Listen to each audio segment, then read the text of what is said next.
আগের দিনই খুলনা টাইগার্স জেতা একটা ম্যাচ হেরে গিয়েছিল ফরচুন বরিশালের কাছে। এই দিনও সিলেট স্ট্রাইকার্সের বিপক্ষে তারা হারতে হারতে বেঁচে গেছে, মানে হারার উপক্রম কিন্তু তারা করে ফেলেছিল, এবং সেটাও খুবই বিস্ময়করভাবে। আগের দিন যেমন নাইম শেখের ব্যাটিংটা বিস্ময় ছড়িয়েছে, শেষ পর্যন্ত গিয়ে চেষ্টা করলেও গুড এনাফ হয়নি দলের জয়ের জন্য। এই দিনের আবার একদম লাস্ট ফেজটার অবস্থা যদি দেখেন, তাহলে মানে বিষয় আপনার চোয়াল ঝুলে যাওয়ার অবস্থা হবে। ধরেন টি-20 ম্যাচে একটা দল শেষ 7 ওভার অর্থাৎ 42 বলে 52 রান দরকার, হাতে তাদের 8 উইকেট আছে, এই অবস্থা থেকে হারার অবস্থায় তারা যেতে পারে? মেহেদী হাসান মিরাজ এরপরে তিনি আউট হলেন, তারপরেও শেষ 30 বলে 32 রান দরকার, হাতে 7 উইকেট আছে, হারার অবস্থায় যেতে পারে? আরও একটা উইকেট গেল মাইদুল অঙ্কনের, তারপরেও হাতে 6 উইকেট আছে, শেষ 12 বলে 12 রান লাগে, হারার অবস্থায় যেতে পারে? লাস্ট ওভারে 5 রান লাগে, সেই 5 রানের মধ্যে প্রথম 4 বল থেকে তারা মাত্র 2 রান নিতে পেরেছে, অর্থাৎ হিসাবটা গিয়ে দাঁড়ালো শেষ 2 বলে 3 রান। এখন খুলনা টাইগার্সের এইবারের বিপিএলে ক্লোজ ম্যাচ হারার যে হিস্ট্রি, তারা 7 রানে ম্যাচ হেরেছে, 8 রানে ম্যাচ হেরেছে, 8 রানে ইনফ্যাক্ট 2টা ম্যাচ হেরেছে, 8 রানে একটা ম্যাচ এই সিলেটের কাছেই তারা হেরেছে। সো সেক্ষেত্রে গিয়ে এই ক্লোজ ম্যাচটাও তারা হেরে যেতে পারে ওই 2 বল বাকি থাকতে, অমনটা মনে হওয়াটা অস্বাভাবিক ছিল না। উইলিয়াম বৈশিষ্ট্য ওই সময় একটা ছক্কা মেরে খুলনা টাইগার্সকে একটা স্বস্তির জয় এনে দিলেন, যেই জয়টার মাধ্যমে 6 উইকেটের এই জয়ের মাধ্যমে খুলনা টাইগার্স প্লে অফে ওঠার লড়াইটাতে আবার তুমুলভাবে চলে এলো, প্রবলভাবেই চলে এলো। খুলনা টাইগার্সের এখন 9 ম্যাচ শেষে পয়েন্ট হচ্ছে 8, হাতে থাকা যে 3টা ম্যাচ রয়েছে সেই 3 ম্যাচের মধ্যে যদি 2টা ম্যাচ জিতে তাহলেই তারা প্লে অফে মোটামুটি খেলবে, এটা আসলে ধরে নেওয়া যায়। আর 3টার মধ্যে 3টা জিতলে তো আসলে কথাই নেই।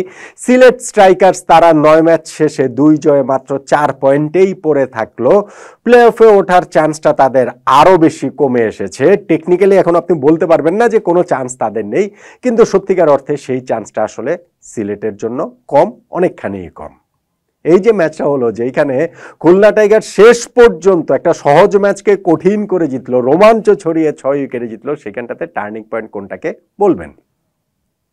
দেখুন, খুলনার এবারে বিপিএল হিস্ট্রিটা খুব ইন্টারেস্টিং। মানে তাদের যদি স্ট্যাটটা দেখেন, এর আগে যে তারা 8টা ম্যাচ খেলেছে, সেই 8 ম্যাচের মধ্যে 3টা ম্যাচে তারা আগে ব্যাটিং করেছে, ওই 3টা ম্যাচই তারা জিতেছে। 5টা ম্যাচে তারা পরে ব্যাটিং করেছে, 5টা ম্যাচই তারা হেরেছে।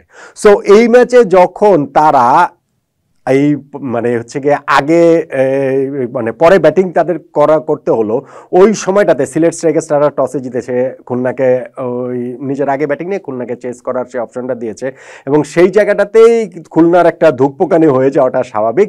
তবে যেটা হয়েছে যে তাদের ব্যাটিং ইনিংসের যে শুরুটা হয়েছিল, সেই শুরুটাও খুলনাকে আসলে মানে সিলেটের ব্যাটিং ইনিংসের শুরুটাও খুলনাকে টেনশনে ফেলে দেওয়ার জন্য যথেষ্ট ছিল। সেটা কেন?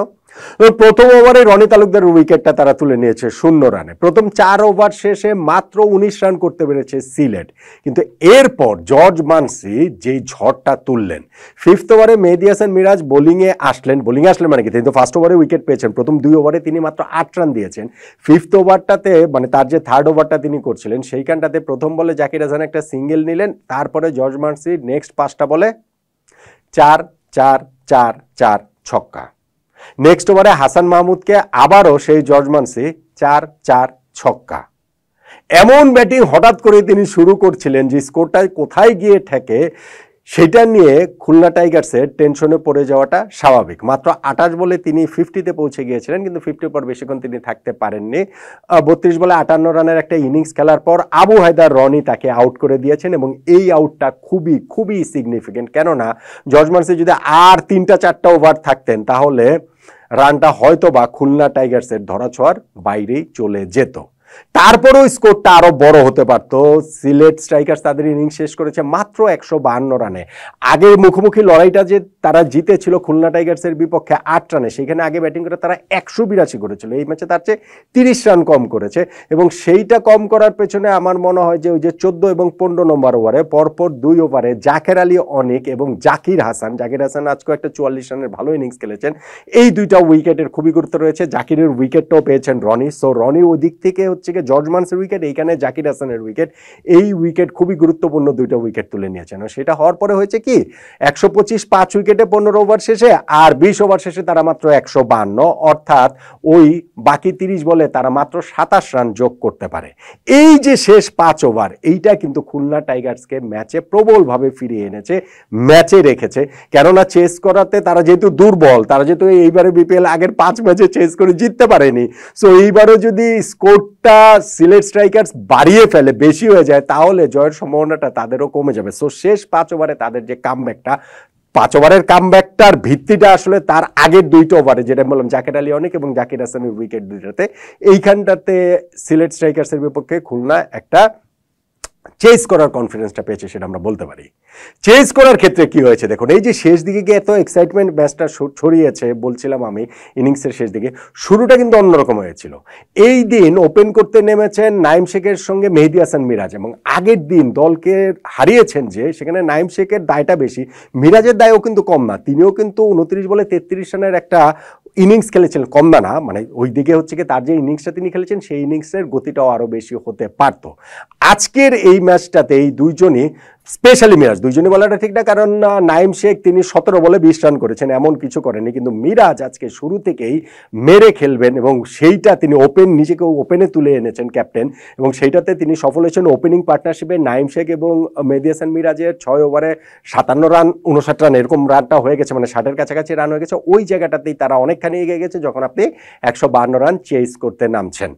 এরপরে গিয়ে আউট হয়ে গেছেন ওইখানটাতে হচ্ছে গিয়ে পরপর আরো ওই কি বলা চলে যে উইকেটটা পড়ে গিয়েছিল আফিফ হোসেন ধ্রুবর, কিন্তু আফিফের উইকেট পড়ে গেল, মিরাজ তো ছিলেনই, তিনি খুব ভালো ব্যাটিং করছিলেন এবং শেষ পর্যন্ত গিয়ে 50 বলে 70 রানের একটা ঝকঝকে ইনিংস খেলেছেন, যে ইনিংসটাতে 8টা 4 মেরেছেন, 2টা ছক্কা তিনি মেরেছেন। এবং ওই যে বললাম ওই ফেজটা যখন শেষ 7 ওভারে 52 রান লাগে, 42 বলে 52 রান লাগে, ওই সময়ও মিরাজ ক্রিজে রয়েছেন, হাতে 8 উইকেট রয়েছে। মিরাজের ওই সময় উইকেটটা যখন পড়ে গেল 70 রান করার পর, তিনি হচ্ছে গিয়ে একটা বড় বিগ শট খেলার চেষ্টা করতে গিয়ে তিনি ক্যাচ দিয়ে আউট হয়ে গেলেন, এবং সেইখানটা থেকেই আবারও খুলনা টাইগার্স ক্যাম্পে বিরাট একটা টেনশন তৈরি হলো। সেইটা আমরা ডাগ আউটে দেখছিলাম, তাদের কোচ, তাদের ক্যাপ্টেন, অন্যদের আসলে কি অবস্থা। যাক, শেষ পর্যন্ত এই ম্যাচটা তারা হারায়নি। 6th ম্যাচে চেস করতে নেমে এইবারে বিপিএলে অবশেষে প্রথম জয়ের দেখা চেস করতে করে খুলনা টাইগার্স পেয়ে গেল, যেটার মাধ্যমে প্লে অফে ওঠার ক্ষেত্রে তারা একটা জায়ান্ট স্টেপ ফেলল চিটাগাং পর্বের সেই শেষটাতে। তাহলে এই যে ম্যাচটা হলো সেইখানটায় খুলনা টাইগার্সের এই যে 6 উইকেটের জয়, আপনি টার্নিং পয়েন্ট কোনটাকে বলবেন? আমার কাছে মনে হয় যে তারা ওই 152 রান চেস করতে নেমে ওপেনিং পার্টনারশিপটা, স্পেশালি পাওয়ার প্লের যে 6 ওভারটা কাজে লাগিয়েছে দারুণভাবে, এইটা একটা অবশ্যই দাবিদার। ওইখানটাতে কি বলা চলে যে শেষ 5 ওভারে সিলেটের ব্যাটিং ইনিংসে তাদেরকে মাত্র 27 রানের বেশি না নিতে দেওয়া অবশ্যই টার্নিং পয়েন্টের দাবিদার। তার আগের পরপর 2 ওভারে জাকের আলী অনেক এবং জাকির হাসানকে আউট করা, এবং খুলনা টাইগার্সের যে অবস্থা, তাতে ওই যে 20 নাম্বার ওভারের 5 নাম্বার বলে, মানে 1 বল হাতে রেখে ওই লাস্ট বলের আগের বলটা দিয়ে ছক্কা মারলেন উইলিয়াম বশিষ্ঠ, সেইটাকেও আপনি টার্নিং পয়েন্ট বলতে পারেন। কিন্তু আমি এই সব কিছু ছাপিয়ে আমার কাছে টার্নিং পয়েন্ট হচ্ছে গিয়ে জর্জ মানসির উইকেটটা। আবু হায়দার রনি যে জর্জ মানসির উইকেটটা নিয়েছেন, মানসিকে হঠাৎ করে এমন বিস্ফোরক রূপে দেখা গিয়েছিল যে তিনি যদি আর কয়েকটা ওভার থাকতেন তাহলে ম্যাচ হয়তো বা খুলনা টাইগার্সের হাত থেকে বেরিয়ে যেতে পারতো। সো ইনিংসের ওইটা মানে ম্যাচেরই একদম শুরুর অংশের কথা বলতে পারেন, কিন্তু তারপর আমি মনে করি জর্জ মানসির যে উইকেটটা নিয়েছেন আবু হায়দার রনি, ওইটাই শেষ পর্যন্ত গিয়ে খুলনা টাইগার্সের জয়ের পথটা তৈরি করে দিয়েছে। আমি ওই উইকেটটাকেই টার্নিং পয়েন্ট বলবো খুলনার এই জয়ের।